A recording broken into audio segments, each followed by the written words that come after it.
Can I write a book in 30 days while closing on a house and moving?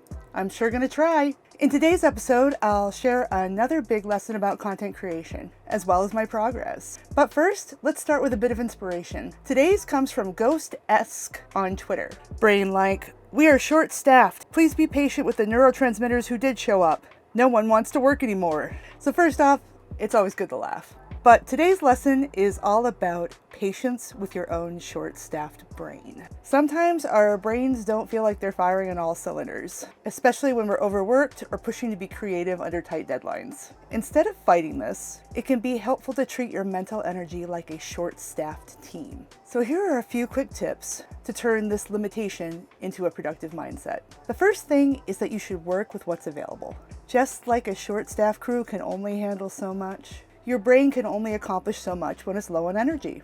Focus on small, achievable tasks or maintenance work when your creative energy is limited. Reserve the big creative tasks for when your brain is fully staffed and ready to go. The second tip is to embrace imperfection. Just like a rushed shift might mean a few things go overlooked, a day when you're mentally tired and struggling to focus might not be your best work. Instead of forcing perfection, focus on getting something done, even if it's just a rough outline or a first draft.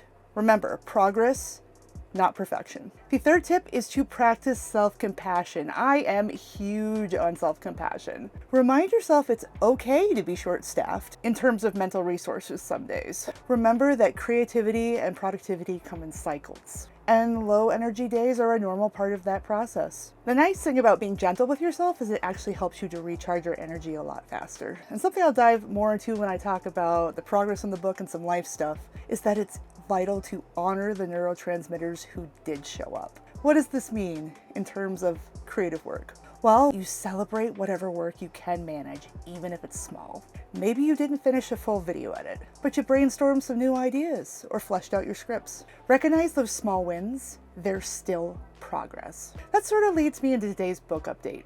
In yesterday's video, I was on a high. The last couple of days writing the book have been really good, but today things took a turn because I had to start working on the Albert Rogers chapter. This is how I looked earlier when I looked at my to-write list for the day and saw what I was working on. Oh no! I gotta write the Albert Rogers chapter. Why are you upset? Why am I upset, Justin? Yep. See, I'm disturbing Justin at work. Okay, so I talked about this in some of the earlier episodes, but the first few points on the list are really easy, the ones that I'm knocking out like, whoa. We have now reached the beginning of the middle of my to-write list, and you know how I feel about middles. The Albert Rogers chapter is horrific. And actually it looks like I have a couple different issues in this chapter. Two different sections that are patchy. Like, this chapter is so important and it is so messed up. Like, I don't know how I'm gonna do this, so. You know, I had good vibes in the last episode. No more good vibes. Bad vibes only today. Fingers crossed. Don't believe her. Oh, don't believe me? You'll be fine. She moans and complains. She'll be fine. She always is. Wow. Well, that was kind of a salty vote of confidence, but I will take any votes of confidence I can. Okay, catch you on the flip side.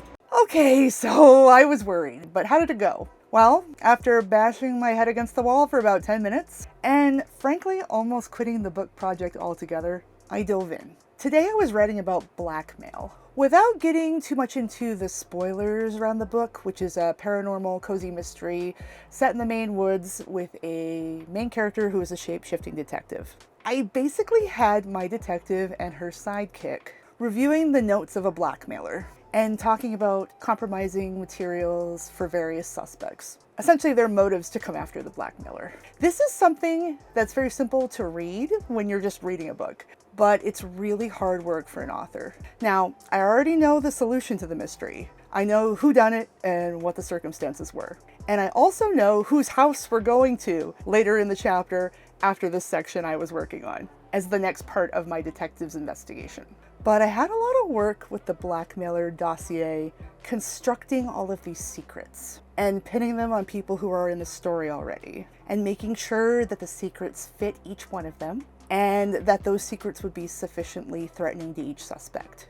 It's a lot of mental math. It took some hard work and some thinking and a little whining to figure it all out. And then once I had a plan, I had to finesse in the descriptions of the compromising material and then pepper these revelations with dialogue between my two detectives so that it wasn't like a big, boring block of narration. The neat thing was that I actually managed to do all that and in the same scene work on developing their friendship at the same time. Basically, I advanced all of this plot and technical aspects to the mystery while fleshing out both detectives as characters, both separately and as their dynamic together. The writing session took 70 minutes, so just over an hour and 10 minutes, which is not bad, and I wrote a lot. The actual new words added were about twice what I did in either of the first two sessions, because today's work was just more complicated. I had more ground to cover.